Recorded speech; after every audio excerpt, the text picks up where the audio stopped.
Okay, well, this is my March wrap up. I'll be rating the books out of five that I read. I read five books this month, and so let's get started. First off, we have Piglet. It's about a woman that's about to get married, and 13 days before wedding, a fiance tells her a secret or confesses something to her that could destroy the relationship, and it's basically about how she deals with it. And it culminates into this glorious meltdown on the wedding day.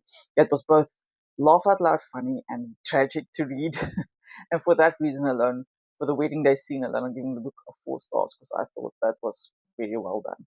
Then we have the book of Cold Cases about a true crime blogger who gets the opportunity to interview a woman who's a suspected serial killer. She lives in this haunted mansion and she gets to talk to her and find out what happened, find out her history. This is by far my favorite book of the month. I'm giving it a 4.8 stars. I would definitely be reading some other books by her.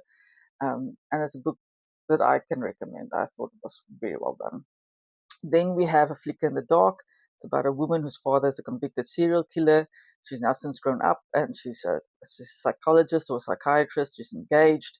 And then on the 20-year anniversary of her father's first victim disappearing, a girl she knows disappears. And it's like, is history repeating itself? What's happening here? The book for me could have gone one of a couple of ways, and it did go one of the ways that I thought it might go, but it didn't take away any enjoyment from the book. I still enjoyed reading it. I was still engaged in the storytelling. So for that reason, I'm giving it a 4.5. I thought it was fairly well done. And then we have Hex, which is a horror, and it's about a town who's basically self-isolating.